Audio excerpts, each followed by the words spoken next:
ప్రకాశం జిల్లా సివిల్ పంచాయతీలో జోక్యం చేసుకుని రైతులను ఇబ్బందుల పాలు చేస్తున్న మార్కాపురం పోలీసులు ప్రజల పక్షాన నిలబడి న్యాయం చేయవలసిన అధికారుల దౌర్జన్యంగా నా అనుమతి లేకుండా నా పొలంలో రహదారి ఏర్పాటు చేశారని ఓ రైతు ఆవేదన చెందుతూ సబ్ కలెక్టర్ను ఆశ్రయించాడు.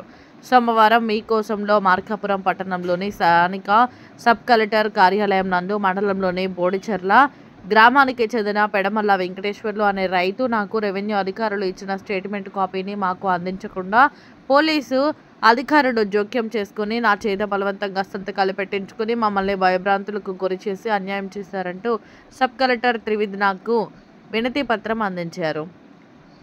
ఈ సందర్భంగా రైతు వెంకటేశ్వర్లు మాట్లాడుతూ బందులపాడు ఇలాకాలో ఉన్న పొలానికి పూర్వం నుండి ఉత్తరం వైపు నడకదారి ఉండగా ఇప్పుడు పైన ఉన్న పొలానికి రహదారి కావాలంటూ సుమారు 25 సెంట్ల పొలాన్ని ఆక్రమించి రాళ్లు బాదుకొని నన్ను ఇబ్బందులకు గురిచేసి లేనిపోని కేసులు బనాయించి పోలీస్ స్టేషన్ చుట్టూ తిప్పుతూ నానా యాతనలు పెట్టారని తమరు నాకు నష్టపోయిన పొలాన్ని న్యాయం చేయాలని ఆవేదన వ్యక్తం చేశారు. అనంతరం సబ్ కలెక్టర్ను వినతి పత్రం అందించారు.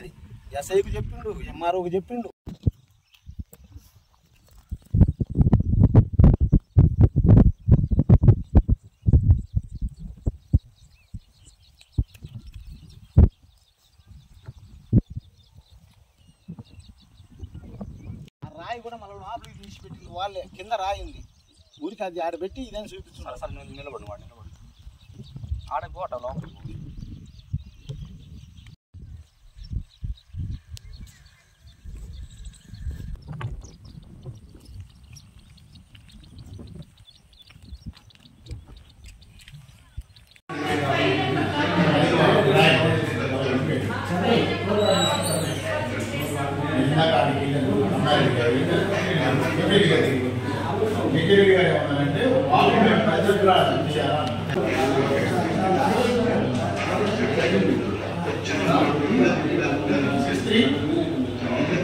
ఎవరు ఎస్ఐ గారు మళ్ళీ వీళ్ళు అంటారు. ఏ ఎస్ఐ వాళ్ళు ఏం ఒప్పుకోవా ఏముంది ఈ ఎస్ఐ అంటాడు. నేను మళ్ళీ అంటాడు నేను ఎక్సైన్ చేసిన వచ్చి నేను పెద్ద అయినా అంటే సార్ మళ్ళీ ఎక్సైన్ చేసి వచ్చి ఇంత ఈ రకంగా నష్టపోతానంటే నువ్వు మళ్ళీ ఎందుకు సార్ ఈ రకంగా ఒప్పుకోమని చెప్పి నన్ను ఇది చేస్తున్నావు నువ్వు అన్నా. నేను పోతే పోయిందిరా 20 సెంట్లు నీ పొలం అంటే నా పొలానికి రేటు వచ్చేది నాకు అవసరమా? నేను 20 సెంట్లు నాకు ఇవాళ నేను ఎంత నష్టపోవాలా?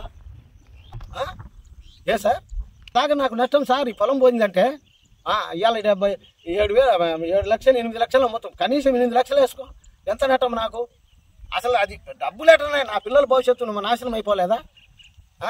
నేను కష్టపడి తినకుని ఆ రోజులలో సంపాదించుకొని నా పిల్లల భవిష్యత్తు కోసమని దేశం మూటలు పెట్టుకొని తిరిగి సంపాదించుకొని ఆ పిల్లల కోసం ఏదో న్యాయాల వల్ల ఎందుకు బతకాలని చెప్పేసి నేను ఈ రకంగా చేస్తే ఇవాళ 34 ఇప్పుడు 91లో కొన్నా 34 సంవత్సరాలు నేను కూడా ఇవాళ ఇన్నాళ్ళు లేని కాగితాలు ఇన్నేళ్ళు లేని రస్తయ్యాలు వచ్చిందా? ఇప్పుడు ఏం చేయాలి? అసలు దీన్ని పరిశీలించినప్పుడు దశ ఏంటంటే ఇది న్యాయం చేయాలి. నేను 4 సార్లు కలెక్టర్ గారి కాడికి పోయి వచ్చినాం ఆఫీసు గారికి. మళ్ళీ జేసీ ఆర్డర్ కాగితాలు అన్న తర్వాత 2 సార్లు పోయి మళ్ళీ ఇచ్చి వచ్చిన జేసీ గారికి. వాళ్ళేమో ఎంఆర్ఓ గారికి కాగితాలు పంపుతున్నారు. ఆయన మమ్మల్ని పిలవట్లే. ఆడికి పోతే మేమేదో ఆయన మీద కాగితాల మీద పోమని చెప్పేసి కాల్ చేస్తామని చెప్పేసి ఈఆర్ఓ గారిని ఈఆర్ఓ గారిని పంపుతారు ఇక్కడికి. ఆయన పిలిచి మాట్లాడాలి. నేను చెప్పాను ఏం మాట్లాడాలి సార్? పొద్దుకులు ఏం మాట్లాడాలి? ఉన్నా చెప్తున్నాను. ఇప్పుడు మాకేది న్యాయం కాదు సార్ అది.